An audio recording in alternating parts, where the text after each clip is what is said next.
అండి దేవుడు. సో ఈ యొక్క అవకాశం దేవుడి ఇచ్చారు. కొద్ది నిమిషాలు ఆయన్ని ఆరాధన చేసుకునే ముందు దేవుని వాక్యం చదువుకున్నాము. కీర్తనలు 2వ అధ్యాయం మార్చి మార్చి చదువుకుని తీసుకొని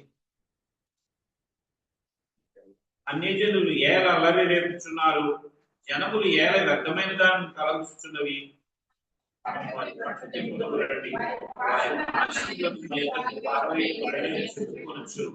భూరాజులు యెహోవాకును ఆయన అభిషక్తునికి విరోధముగా నిలువబడుచున్నారు. ఏలికలు ఏకీభవించి ఆలోచన చేయుచున్నారు.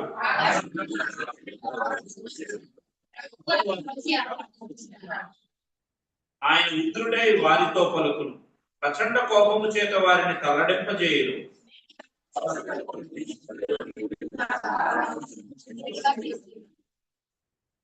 కట్టడను నేను వివరించెదను. యెహోవా నాకు ఇలాగూ సెలవిచ్చెను, నీవు నా కుమారుడవు, నేడు నిన్ను కనియున్నాను.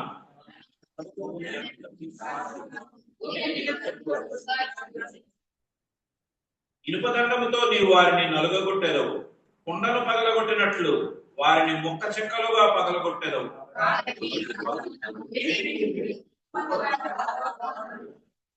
భయభక్తులు కలిగి యెహోవాను సేవించుడి, గడగడ వణకుచు సంతోషించుడి.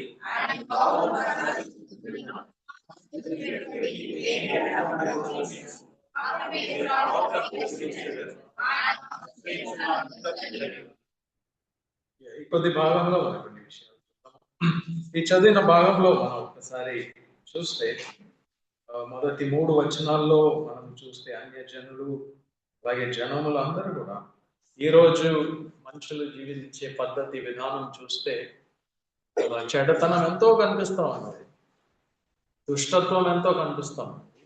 కానీ వాళ్ళే చాలా బలంగా అనిపిస్తూ ఉన్నారు ఇప్పుడు మనకి. వాళ్ళని ఎవరు వాళ్ళ అన్యాయాలు అక్రమాలు అన్ని కూడా ఎవరు అరిగట్టగలుగుతాం అని చెప్పి మనము చూస్తూ ఉంటే ఎక్కడ దానికి ఒక పరిష్కారం మనకు కనపట్లేదు.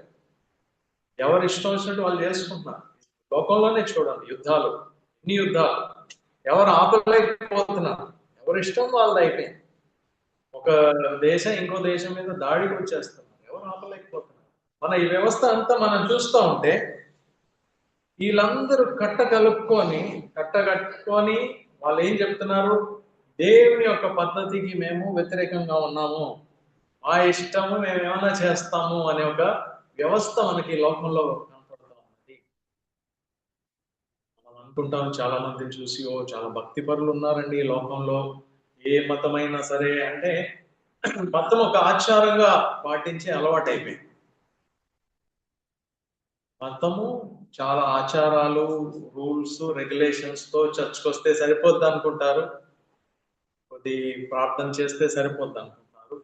వీటికంటే ముఖ్యంగా దేవుడు మనల్ని పరిశుద్ధంగా ఉండడానికి సృష్టించారు. మనం ఆయన వలే ఉండాలి, ఆయన స్వభావం కలిగి ఉండాలి, అందుకే చేశారు మనల్ని. మన ఆ స్వభావం కలిగి లేకుంటే ఏం చేసినా కూడా వ్యర్థమే. చర్చ్కి ఎందుకు వస్తాము, ప్రార్థన ఎందుకు చేస్తాము, వాక్యం ఎందుకు వింటాము, ఒకే ఒక కారణం, మనలో ఒక మార్పు రావాలి, పద్ధతులు మారాలి, మనకి దేవుని పద్ధతులు అలవాటు చేసుకో. అందుకే దేవుడు మనల్ని సృష్టించారు. కానీ అవన్నీ పక్కకి వెళ్ళిపోయి కాస్తా కోస్తా దేవుడందు భయభక్తులు చూపించే వాళ్ళు కూడా అన్యాయస్తులుగా జీవిస్తున్నారు. ఎందుకంటే అందరికి ఒంట్లో భయం అనేది పోయింది. దేవుడు అంటే అసలు లెక్క. మనం కూడా ఎంతకాలం బ్రతుకుతాం, మనలో ఇక్కడ ఉన్న వాళ్ళు ఎవరికి తెలియదు, అయినా ఎలా బ్రతుకుతాం చూడండి. ఎంత అన్యాయంగా జీవిస్తాం, ఇష్టం వచ్చినట్టు జీవితం, వాళ్ళని ఏమన్నా అనేస్తాం, వీళ్ళని అనేస్తున్నాము. ఎందుకంటే ఒంట్లో అనే కొంచెం కూడా భయం అనేది లేదు. భూరాజులు జనములు అందరు కూడా దేవునికి వ్యతిరేకంగా ఈ దినము నిలిచి ఉన్నాము. ఇంకో మాటలో చెప్పాలంటే వాళ్ళ కట్టడాలని మనము తెలుపుకుందాము. ఈ ఆయన ఏదో నీతిగా ఉండు, పద్ధతిగా ఉంటామంటే అయ్యే పని కాదు అంటున్నారు. మనము వాళ్ళ భాషల నుంచి మనము అది పారవేసేద్దాం. వాళ్ళ రిస్ట్రిక్షన్స్, రూల్స్ మనకి అవసరం లేదంటున్నారు. అలాంటి ఒక లోకంలో మనం జీవిస్తున్నాము. ఒక్కసారి మనం మన జీవితాన్ని పరిశోధిస్తే, మన ఊర్లో గొప్ప కలెక్టర్ అయి ఉండొచ్చు, అధికారి అయి ఉండొచ్చు, యా మంత్రి అయి ఉండొచ్చు, యా రాష్ట్రానికి ఒక ముఖ్యమంత్రి అవ్వచ్చు, యా ప్రధానమంత్రి అవ్వచ్చు, ఇంకా దేశ విదేశాలందరికీ కలిపి పెద్ద ఒక నాయకుడు అయిపోవచ్చు. కానీ వీళ్ళందరూ కలిపి వీళ్ళ పరిపాలన, వీళ్ళ రాజ్యం ఎక్కడండి? భూమి. ఆ భూమి ఎంతో తెలుసండి. సైన్స్ ఇవన్నీ మీరు ఒకసారి చదివితే తెలుస్తుంది. భూమి చాలా చిన్నదండి. అసలు ఎక్కడ పనికి కూడా రాదు, లెక్క కూడా రాదన్నమాట. ఈ ప్రపంచంలో ఉన్న సూర్య, చంద్ర, నక్షత్రాలు, సూర్యుడు, చంద్రుడు ఇంకా చాలా చిన్నది. చుట్టూ సూర్యుడితో కంపేర్ చేస్తే భూమి, అలాగే చంద్రుడు అన్ని కూడా చాలా చిన్నవి. ఏదైతే సూర్యుడు చాలా గొప్పది అనుకుంటున్నామో అవన్నీ ప్రపంచంలో చూస్తే చాలా చిన్నది. ఇంకా అలాంటివి చాలా ఉన్నాయి. ఇవన్నీ ఎవరు చేశారండి? ఇది దేవుడు సృష్టించారు. ఇంత బలవంతుడైన దేవుడు, బలం కలిగిన దేవుడు మనుషుల్ని ఎందుకో ఈ చిన్న భూమిలో, ఎందుకో మిగతా గ్రహాల మీద అంత దృష్టి పెట్టలేదు. చక్కటి సౌందర్యం కలిగిన సృష్టిలో ఉన్న ఏ దాన్ని అంత లెక్క చేయలేదు. కానీ ఎందుకో మానవుల్ని, మానవులు చాలా తక్కువ ఆయనతో కంపేర్ చేస్తారు. అలాంటి మనల్ని ఆయన ఈ భూమిలో ఉంచారు కేవలం ఒకే ఒక కారణం, ఆయన స్వభావము కలిగి ఉండి లోకాన్ని పరిపాలించడానికి, ఈ భూమిని పరిపాలించడానికి. కానీ మనుషులు చూడండి, వాళ్ళ గర్వం, అహంకారం ఎంతో చూడండి. దేవుని లెక్క చేయ, ఎవరేం చేసుకుంటారు అని మాట్లాడే వాళ్ళు ఉంటారు, మనం చూస్తాం మన చుట్టూ. ఎవరు లెక్క చేయకుండా జీవించేవాళ్ళు. కానీ ఇక్కడ చెప్తున్నారు, మనకి వాళ్ళని చూస్తూ ఉంటే బాబాయ్ అనిపిస్తుంది. వాళ్ళ రాజ్యం ఎప్పటికీ పోదా, ఈ అన్యాయం చేసేవాళ్ళు, అక్రమం చేసే వాళ్ళ పరిపాలన పోదా అని మనకు అనిపిస్తూ ఉంటుంది. మన చుట్టూ మన పక్కింట్లో వాళ్ళు ఉంటారు, చాలాసార్లు గొడవ పడే వాళ్ళు, మాట గొడవకు వచ్చే వాళ్ళు ఉంటారు. బాబాయ్ ఎంతకాలం ఏగాలి, ఎంతకాలం భరించాలి, ఇలా మనము ఆలోచించినప్పుడు మనం అర్థం చేసుకోవాలి. 4, 5, 6 వచనాలు చూడండి. మనం ఎంత తిరుగుబాటు చేసినా, మనుషులు ఎంత తిరుగుబాటు చేసినా, పైన ఒక దేవుడు ఉన్నారు, ఆయన వాళ్ళని చూసి నవ్వుతున్నారు. ఇది మన దృష్టిలో మనం గుర్తు పెట్టుకోవాలి. మీకు భయం కలిగించే ఏ వ్యక్తి అన్నా సరే, మిమ్మల్ని భయపెట్టే ఏ వ్యక్తి అన్నా సరే, ఈ వ్యవస్థను చూసినా కూడా భయపడకండి. ఒకటి గుర్తుపెట్టుకోండి, దేవుడు ఇంకా రాలేదు, రంగంలోకి రాలేదు కనుక ఇవన్నీ జరుగుతాం. ఆయన నవ్వుతున్నారని చెప్తున్నారు పైన కూర్చొని. వీళ్ళు మనుషులు, ఆఫ్టర్ ఆల్ చీమ కంటే తక్కువ అయిన వాళ్ళు, వీళ్ళు తిరుగుబాటు చేయడానికి బయలుదేరారు. ఏ పార్టీ వారు అని దేవుడు అక్కడ నవ్వుతూ ఉన్నారు. తర్వాత ఆయన చెప్తున్నారు, ఆయన నేను నియమించిందే చివరికి జరగబోతా ఉన్నది అంటున్నారు. ఇంతమంది ఎన్ని గంగాలు పెట్టినా కూడా ఆయన వాళ్ళ మధ్యలో చెప్తున్నారు, నేను ఒక రాజుని నేను సియోన్ మీద, నా పరిశుద్ధమైన పర్వతం మీద ఒక రాజుని నేను నియమించి ఉన్నాను అని చెప్తున్నారు. అదే మనకు తెలుసు, యేసుక్రీస్తు ప్రభుని నియమించి ఉన్నారు. ఒకరోజు ఆయనే ఈ భూమి, ఆకాశము అంతా కూడా పరిపాలన చేయబోయే ఒక మహారాజుని దేవుడు నియమించి ఉన్నారు. ఎవరు దాన్ని మార్చలేరు. నీ చుట్టూ వ్యవస్థ ఎలా కనిపించినా కూడా మనం అర్థం చేసుకోవాలి, ఒకరోజు దేవుని యొక్క పరిపాలన వస్తుంది, దేవుని యొక్క సన్నిధి మనుషులతో పాటు ఉంటది, దేవుని మన మధ్యలో నివసిస్తారు. దుఃఖము, కన్నీరు ఏది కూడా ఆ దినం ఉండదు. ఈ వ్యవస్థని పాడు చేసే వాళ్ళు ఉండరు. కేవలం ఆయన పద్ధతుల్ని అలవాటు చేసుకొని, ఆయన పద్ధతిని అర్థం చేసుకొని, ఆయన పద్ధతుల ప్రకారం జీవించే ప్రయత్నం చేసే వాళ్ళే మిగులుతారు చివరికి అనేది మనము అర్థం చేసుకున్నాము. అని ఇక్కడ 7, 8, 9 వచనాలు ఈ ప్రభువారు దేవుడు ఆయన చెప్తున్నారు, ఒక రాజును అక్కడ నియమించారు. ఆ రాజు మనకు తెలుసు, ఈ లోకంలో వచ్చారు ఒక దీనుడుగా, గాడిద పిల్లను ఎక్కి. ఆయన ఒక రాజు, దేవుని యొక్క రాజు మన మధ్యలో వచ్చారు. ఆయన్ని కూడా వాళ్ళు లెక్క చేయలేరు, సిలువ వేస్తారు చివరికి. కానీ ఒకరోజు ఆయనే రాబోతూ ఉన్నారు. ఒకరోజు తిరిగి ఆయనే వచ్చి ఆయనే పరిపాలిస్తారు భూమి, ఆకాశం అంతా కూడా. ఆయన తిరిగి రావడం ఒకటే ఆలస్యం.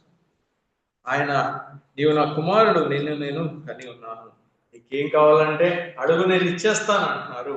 అంటే భూమి ఆకాశం అంతా కూడా పరిపాలించడానికి సిద్ధంగా ఉన్నారు. ఇంకా కొద్ది కాలమే. 10, 11, 12 వచనాలు చెప్తా ఉన్నది.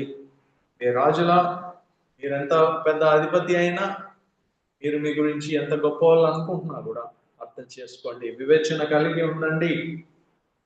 మీరు దేవుని అందు భయభక్తులు కలిగి మనము వణుకుతో ఆయన్ని సంతోషించండి, వణుకుతో సంతోషించండి అని చెప్తున్నారు. ఆయనకి మరి కోపం వచ్చి ఆయన ఉగ్రతా దినం వస్తే మాత్రం ఎవరు దాని ముందు నిల్చోలేరు అని వార్నింగ్ ఇస్తున్నారు. ఆయన ఆశ్రయించిన వాళ్ళు ధన్యులు అని చెప్తున్నారు. ఇవన్నీ వచనాలు మనం చూస్తున్నప్పుడు మన క్రైస్తవులుగా దేవునికి స్తోత్రము. అజ్ఞానంలో జీవిస్తున్న సమయంలో ఎక్కడో దేవుని మాట మనలో పడింది. దాన్ని బట్టి మనకి ఇంతకాలం ముందు వచ్చాం. మనం అన్ని జనులు ఎలా జీవించినా మనకు ఒక గురి ఉంది. కొన్ని విషయాలు దేవుని గురించి కొద్ది విషయాలనే అర్థమైంది. ఈ అర్థం చేసుకున్న విషయాలు అక్కడికి ఆగిపోకూడదు, ఇంకా అర్థం చేసుకునే ప్రయత్నం చేయాలి. అనేకులు అనుకుంటారు ఈ లోక వ్యవస్థలో మనం కూడా కలిసిపోవాలి, లేకుంటే కుదరదు అనుకుంటాము. వాళ్ళు భయపెట్టే జనాలు ఉన్నారు, మనము వాళ్ళతో కలిసిమెలిసి ఉంటే బాగుంటది అనుకుంటున్నాం. కానీ కాదండి, కలిసిమెలిసి ఉంటే వాళ్ళ అలవాట్లు మనకు వచ్చేస్తాయి. వాళ్ళ అలవాట్లు వస్తే దేవుని ఉగ్రత వారి మీదకి వచ్చే ఉగ్రత మన మీదకి కూడా వస్తుంది. వాళ్ళతో మనము దూరంగా ఉండాలి, వాళ్ళ వ్యవస్థ నుంచి దూరంగా ఉండాలి. అంటే మిగతా దేవుడు లేకుండా జీవించే వాళ్ళు కనపడకుండా జీవించమని చెప్పట్లేదు, వాళ్ళ మధ్యలోనే జీవించాల్సిన పరిస్థితి వస్తుంది. చాలాసార్లు మన ఇంట్లోనే ఉంటారు, అవిశ్వాసి ఒకరు ఉంటారు, మన పక్కింట్లో ఉంటారు, చుట్టూ ఉంటారు, రోజు పనిచేసే స్థలంలో ఉంటారు. చాలాసార్లు మీరు అధికారిగా ఉంటారు, కింద ఉన్న వాళ్ళు అన్ని ఎవరు కూడా దేవుణ్ణి నమ్మని వాళ్ళుగా ఉంటారు.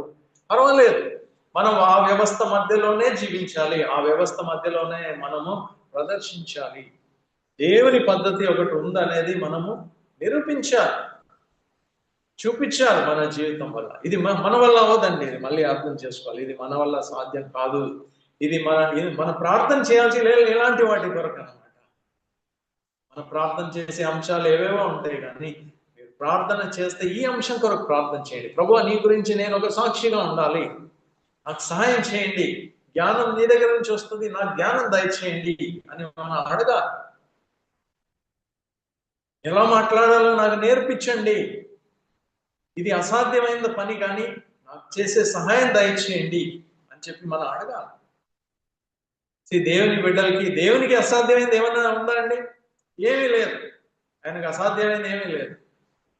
ఆయన బిడ్డలకి అసాధ్యమైనది ఏమైనా ఉందా అండి? ఉండకూడదు. ఏది అసాధ్యమైంది ఉండకూడదు. ఒకవేళ అసాధ్యంగా ఉందనిపిస్తే దాని అర్థం ఏంటంటే ఎక్కడో మనకే కొంచెం సందేహము, విశ్వాసం లేదేమో. మనకి విశ్వాసం కలిగిన వాళ్ళు ఏమైనా చేయగలుగుతారని బైబిల్ చెప్తాం. ఇఫ్ యు హ్యావ్ ఫెయిత్, ఇంత ఆవగించేంత విశ్వాసం ఉంటే ఏమేమో చేసేయచ్చు. ఒక పర్వతాన్ని నడి సముద్రంలో పడిపోమని చెప్పదు, ఇంత విశ్వాసం ఉంటే చాలా అంటున్నారు. మన విశ్వాసం చూడండి ఎంత మరి దాంతో ఆవగించేంత విశ్వాసం కూడా మనకు లేదు, కానీ మనం బ్రతికేస్తూ ఉన్నాము, అయినా బ్రతికేస్తూ ఉన్నాము. దాని అర్థం ఏంటండి? నిజంగానే విశ్వాసం కలిగి ఉంటే అసాధ్యమైంది ఏమీ లేదు. నేను దేవుని బిడ్డలుగా ఈ మాటలు గుర్తుపెట్టుకుందా, ఈ కనిపించే వ్యవస్థ ఒకరోజు వెళ్ళిపోతుంది, గతించిపోయేదే ఇవన్నీ కూడా. దీని అహంకారము, గర్వము, ఎవరు ఇష్టం వచ్చినట్టు ధనవంతులు చేసే అత్యాచారం, అన్యాయము, మా చేతిలో బలం ఉంది అనుకొని ఇష్టం వచ్చినట్టు దౌర్జన్యంగా ప్రవర్తించే వాళ్ళందరూ కూడా ఒకరోజు వాళ్ళు ఉండరు. దేవుని పద్ధతి ప్రకారం జీవించే వాళ్ళు ప్రతి వారు కూడా ఉంటారు అక్కడ. ప్రతి వారు కూడా చివరికి నిలిచి ఉంటారు. సాత్వికులు ఈ భూమి అంతా కూడా వాళ్ళు స్వతంత్రించుకుంటారు. గర్విష్ఠులు, అహంకారాలు ఎక్కడ ఉండరు. వాళ్ళ స్థానం ఎక్కడండి? అగ్నిగుండంలో, నిత్య నరకంలో, నిత్య అగ్నిలో, నిత్య మరణంలో వాళ్ళు అదే స్థితిలో ఉండిపోతారు. దేవుడు మనల్ని అందుకు పిలవలేదండి, అర్థం చేసుకోవాలి.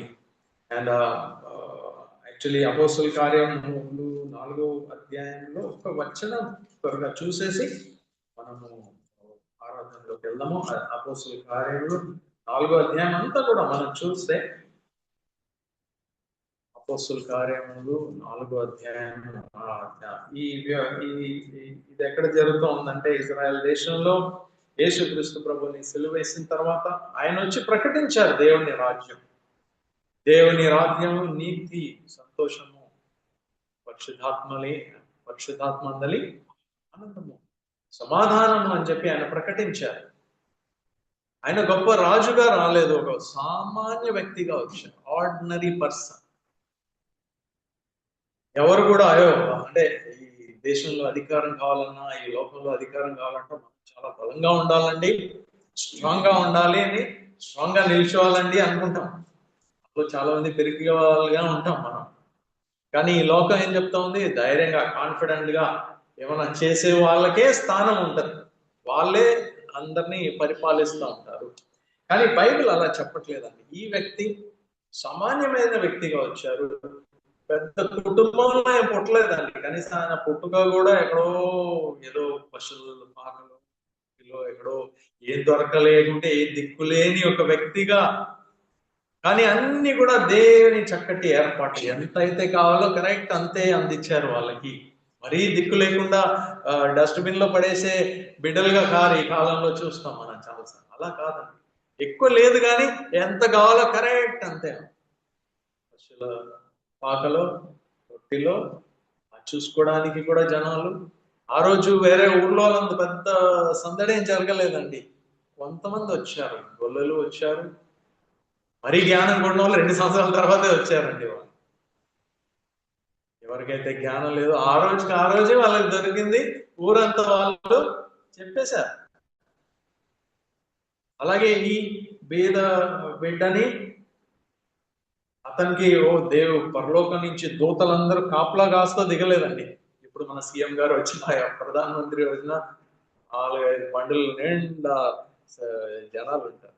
ఈయన లోకరక్షకుడు, భూమి ఆకాశం సృష్టించిన ఆయన ఒక చిన్న కన్యక చేతి ఒక సహాయము, చేతి ఒక కాపుదల మధ్యలో దేవుడు వదిలేశారండి. రెడ్ కేటగిరీ సెక్యూరిటీ లేదండి.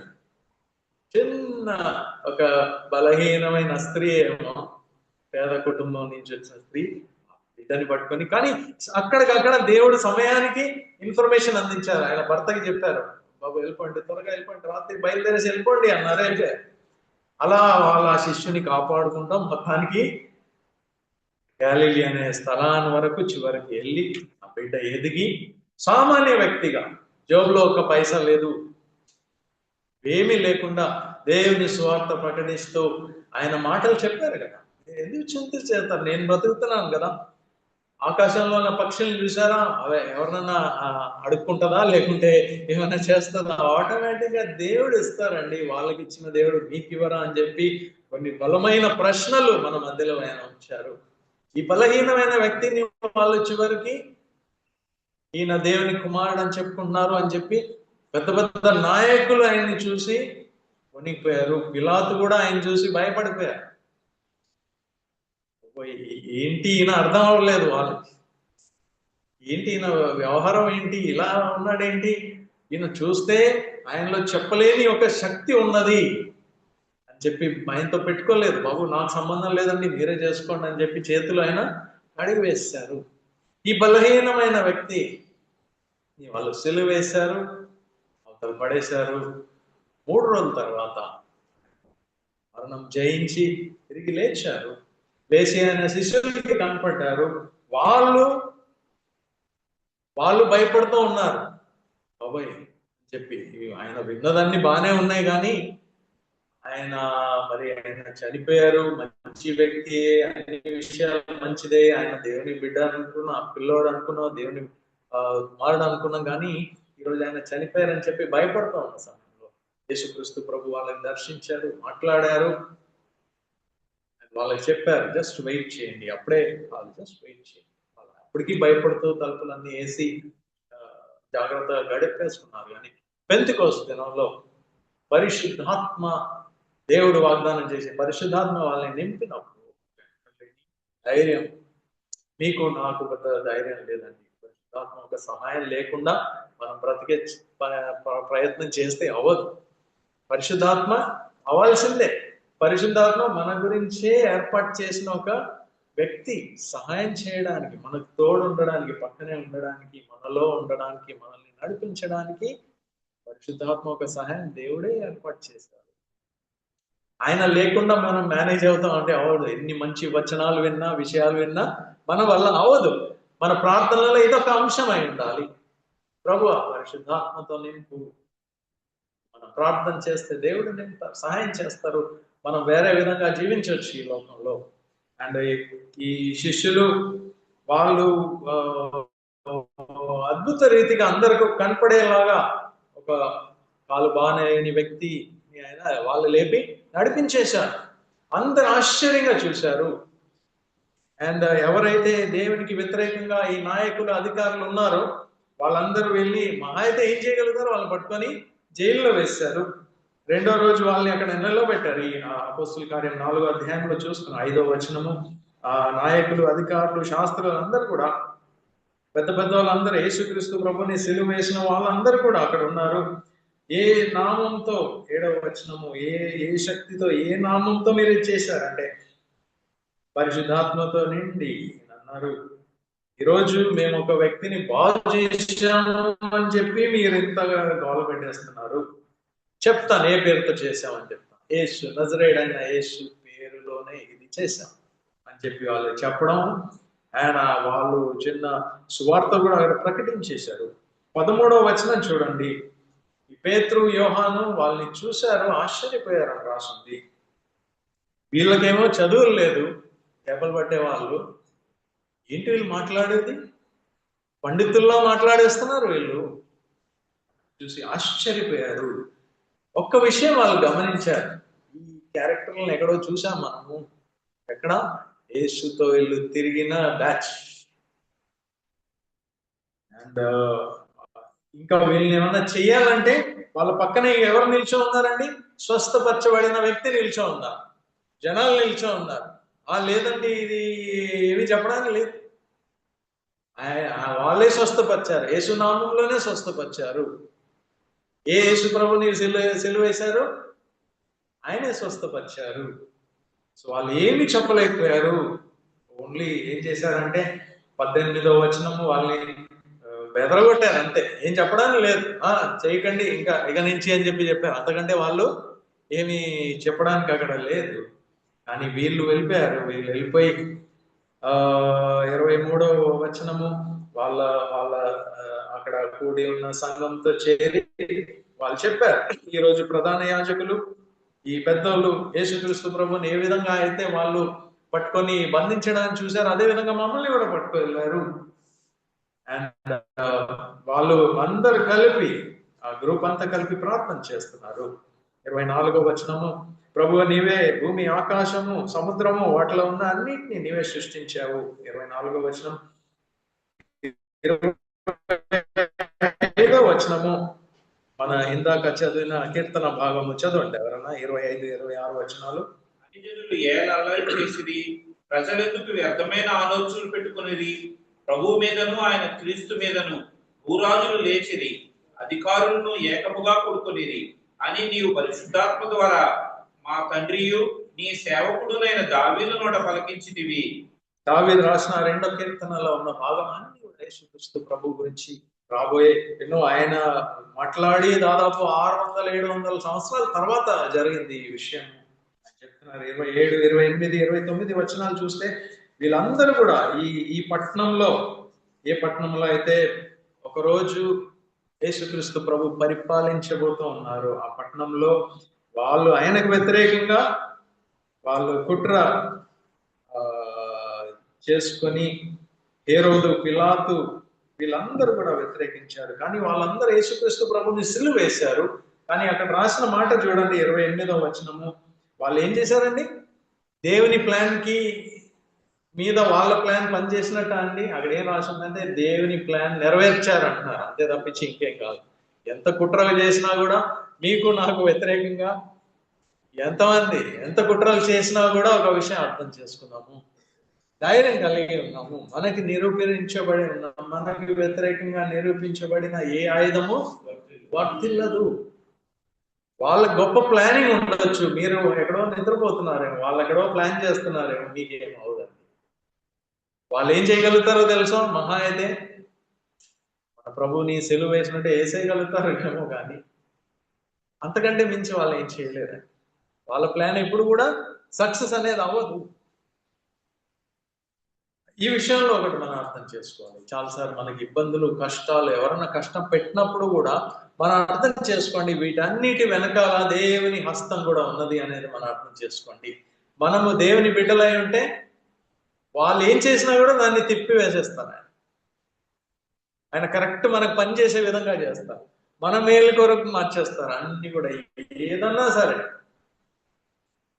ఒక సహోదరుడు అంటారు, లోకంలో ఉన్న అన్నిటికంటే దారుణమైన ఒక పని ఈ లోకస్తులందరూ చేరి గొప్ప అన్యాయం చేశారు. ఏంటంటే అది సిలువలో యేసుక్రీస్తు ప్రభుని ఏ అన్యాయం చేసినా, ఏ తప్పు మాట్లాడని ఒక వ్యక్తిని సిలువ వేశారు. అంతకంటే దారుణమైన అన్యాయం ఈ లోకంలో ఎక్కడా ఉండదు. అదే అన్యాయాన్ని దేవుడు ఏం చేశారండి? తిప్పి మానవుల రక్షణ కొరకు దాన్ని మార్చివేశారు. సో దేవుడు ఈ సిచ్యువేషన్స్ మార్చే గొప్ప దేవుడు అయి ఉన్నారు. సో మనం పెద్ద భయపడాల్సిన అవసరం లేదు. మనం గమ్మున ఉంటే చాలు, మన పనులు మనం చూసుకుంటూ ఉంటే చాలు. మిగతా వాళ్ళు అనుకోండి, వాళ్ళు పరిగెత్తారు ఏదైనా మాట వినగానే, ఓహో నా వెనకాల ఇలా చేస్తున్నారంట అని చెప్పి వాళ్ళు వెంటనే అలర్ట్ అయిపోయి అన్ని జనుల వల్లే వాళ్ళు కూడా ప్లానింగ్ లో దిగిపోతారు. మన తెలివితేటలు మనం వాడతాము, వాళ్ళకి కౌంటర్ గా ఏం చేయాలనేది ఎంత టైం వేస్ట్ చేసుకుంటామో, ఎంత తర్వాత మనం కష్టాలు తెచ్చుకుంటాం. దాని అన్నిటికంటే బెస్ట్ యేసుక్రీస్తు ప్రభులాగానే అనుకోండి మన జీవితాలు. మీకు సహాయం చేయడానికి సమయానికి కొంచెం కొంచెం కొంచెం అక్కడక్కడ సహాయం అందిస్తే దాంతో గడిచిపోతుంది. మనం దాటేసి దేవుని సన్నిధిలో ఒకరోజు మనం నిర్దోషులుగా నిల్చుంటాము. టైం వేస్ట్ చేసుకోకండి. మిగతా వాళ్ళు ఏం చేసినా కూడా విశ్వాసం ఉంచుకొని దేవుని నమ్మిక ఉంచండి. వాళ్ళు చివరికి ఎవరు ఏం చేసినా కూడా వాళ్ళు దేవుని ప్లానింగ్ తప్ప ఏమి నెరవేర్చరు. దేవుని ప్లాన్ ఏంటండి? మన అందరినీ క్రీస్తు పోలికలో మార్చివేయడం ఆయన ప్లాన్. అది మాత్రం ఖచ్చితంగా జరుగుతుంది. మనం మామూలుగా ఉంటే మనకి జరగనివి శత్రువులు ఏదో చేసినప్పుడు, అప్పుడు మనకి ఇబ్బంది కలిగినప్పుడు, దేవుడు అప్పుడు సహాయం చేసినప్పుడు ఆ పరిస్థితుల నుంచి ఏమొస్తుందో తెలుసండి? క్రీస్తు పోలికలో మనలో ఇంకా కొంచెం మార్చబడతాం. అలా ప్రతిదీ కూడా ఆయన మనకి ఇచ్చిన గిన్నె మనం తాగాల్సిందే. అది మనకి జీవం తెస్తుంది అనేది మనం గ్రహిద్దాము. సో ఈ సమయంలో మనము ఆయన్ని ఆరాధన చేద్దాము. ఎంత గొప్ప దేవుడు ఉన్నారు. మానవుల్ని ఏ పార్టీ వారైనా మనము, ఎన్ని ఎంపికలు లేని మనల్ని ఆయన ఎంతో మన మీద ప్రయాసపడి మనల్ని మార్చడానికి, బాగు చేయడానికి, ఎంతో సహాయం చేయడానికి. మనం ఒక 100 సార్లు పడిపోయినా కూడా ఆయన మనల్ని పెట్టట్లేదండి. ఎందుకంటే ఆయన మనల్ని ప్రేమిస్తున్నారు. ఆయన అనుకున్నది సాధించే తీరుతారు. ఆయన ఏదైతే అనుకున్నారో అది సాధిస్తారు. దేవునికి స్తోత్రం. ఆ దృష్టి మన మీద ఆయన కలిగి ఉన్నారు. మనం పట్టుకున్నారో వదిలిపెట్టరు. మనం కాస్త విశ్వాసం ఉన్నా వెళ్ళిపోతాము. ఇంకా కొంచెం విశ్వాసం ఎక్కువ ఉంటే మంచి చక్కటి సంతోషంతో కూడిన జీవితం మనం గడపవచ్చు. కానీ మనం చాలాసార్లు దిగులతో, ఇబ్బంది పడుతూ బ్రతుకుతూ ఉంటాము. అలా ఇంకా చేయాల్సిన అవసరం లేదండి. ఒకరోజు దేవుని యొక్క కుమారుడు యేసుక్రీస్తు ప్రభు పరిపాలించబోతూ ఉన్నారు. భయపడకూడదు. మన ఈ లోకంలో వాటి గురించి భయపడకూడదు. ధైర్యంగా దేవుని చెప్పిన మార్గంలో మనము భయభక్తులు కలిగి సంతోషిస్తూ మనము జీవితము, ఇటువంటి జీవితం ఇచ్చిన